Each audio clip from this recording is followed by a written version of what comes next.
What's happening, YouTube? What's going on? So, welcome to Don't Diet, Fix the Programming number 6.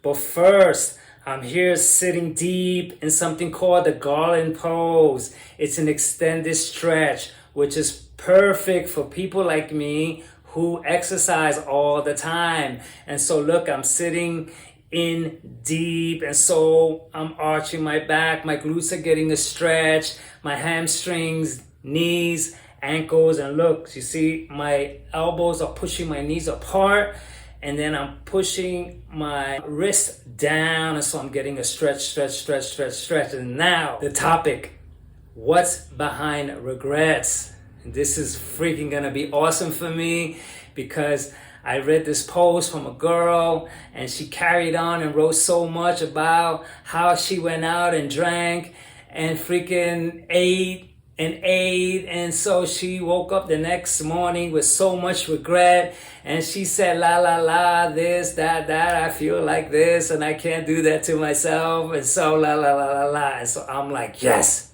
this is the perfect topic to string along with all the other talks I did.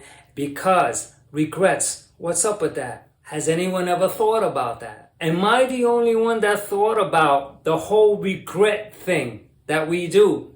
Has anyone tried to iron it out? Or we just wake up the next day and say, yeah, I drank a lot and so I regretted it and and we have accepted that without really thinking about it. Because I thought about it, and the answer goes back to the programming, society's programming.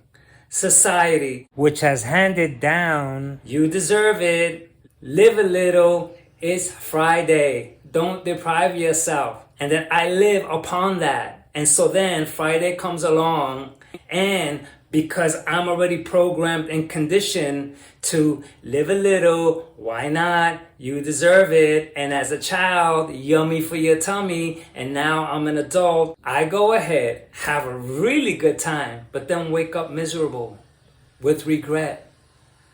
So what's going on there? That while I'm sitting down on a Friday night, I know it's not good for me to eat that junk. But the conditioning says, hey, why not? You deserve it. It's Friday. Oh, you work so hard, take a break. Enjoy life. Be happy. Okay, so now, look at this.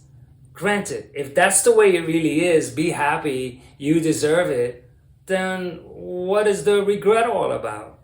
What's happening there that I went out and drank, let's say, that's a good example. And what was behind me going ahead to drink when I know it's no good for me and I really don't want to was the factor of you deserve it and all the other slogans that we use all the time. Don't be a bummer. Oh, live a little.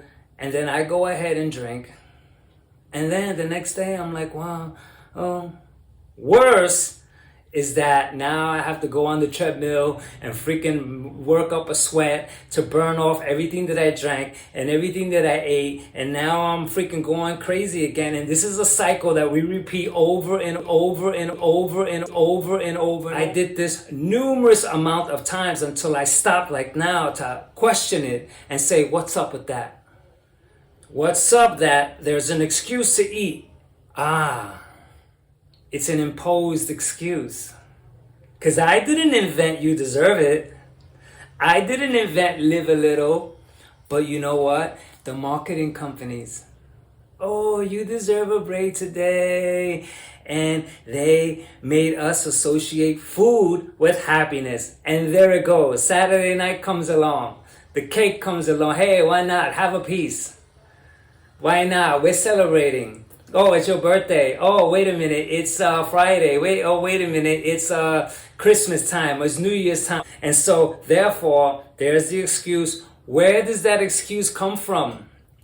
It comes from the manufacturing, from society, who put it on the commercials, the yummy for your tummy, for us to go out and have a really, really good time because we deserve it. And then, okay, cool. So then what's the regret all about? Now I gained 5 kg, 10 kg, and I'm feeling disgusted with myself. I'm struggling to go up a flight of stairs But wait, look at everything that was originally behind before I became disgusted. Oh, it's okay. Have more. Enjoy yourself. You're worth it. Why not? Live a little. That's behind it. And this is me here fixing the program because I totally wiped out. You deserve it. Have more. Don't deprive yourself. It's Friday. It's Saturday. It's Sunday. Live a little. Be happy. Those slogans are disgusting because they don't work. Be happy, really? Eat and be happy? Since when, I ask myself. Okay, now that all those slogans are out of my life, I eat accordingly. And so, like I said, in Don't Diet, Fix the Program, I think number 3 or 4, I account to a piece of cake, which means if I eat a piece of cake, it's food, it went inside me, and so therefore I see how I feel. Opposed to before, where cake is not food, so I have to eat a real meal that's nutritious and therefore eat on top of the cake, but I never ask myself, am I really hungry? Do I need to eat? The cake was satiating, the pizza was satiating, or the donut was satiating. Why do I need to eat on top of it? Because society said so. I grew up, my culture told me that junk food is not food, and therefore I ate on top of the junk food because it's dinner time, and so then I ate anyway in spite that I wasn't hungry. And this is the difference. And this is me fixing this program. And so for a long time, years, I don't wake up with regrets. Because a person who eats accordingly can't. I'm not stuffing my face to go, oh my God, tomorrow I have to diet, and then wake up and see that the scale went up 2 kg and go, oh God, and then get upset with myself, go crazy, start calibrating all kinds of ways to lose it quickly because I don't like to see that I'm up 2 kg. And so then I go on the treadmill and then I go on some kind of fad diet or I intermittent fast and I do whatever it takes to bring that scale down like a madman, measuring everything, calculating everything. And then when it goes down, guess what? Friday comes along. Oh, you lost the weight, you see? You know what to do. Go ahead, order whatever you want. Get this and that and stuff it down your throat. And then repeat the cycle because this is a vicious cycle. But the cycle is not mine. The cycle is the programming of life. The cycle comes from the guerrilla marketing. These guys who market food are super professionals. They know how to win us over through making us associate food with happiness. And when we're happy, what do? We eat. And when we're sad, what do? We eat. For every single emotion, I ate. And so all that is out. I eat for fuel. And only for fuel. How do I feel? Do I feel like eating? And then I eat something. And I see how I feel. And my body calls the shots, not my eyes. Not because I need to eat. Oh my God. I no longer am frightened if I skip a meal. That's fine. I ate at 2 o'clock, or I ate at 3 o'clock, or I ate at 4 o'clock, 6 o'clock, 7 o'clock, 8 o'clock comes around. I'm not hungry, so I don't eat. I'm not going to die.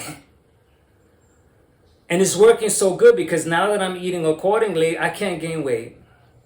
And this is the whole premise behind Don't Diet, Fix the Programming, which is really saying, allow my body to dictate what it really needs for me and not for me to call the shots or try to dictate upon some type of diet fad that says it's 5 o'clock, so now have your shake, and it's 7 o'clock, and so now have your dinner, and then have a half a cup of this, and then have a half a cup of that, and then live like a robot, which the body doesn't work that way, which is why we fluctuate, which is why these diet fads, they're short term, because the body, it goes through some of its own processes that I don't think we can calculate.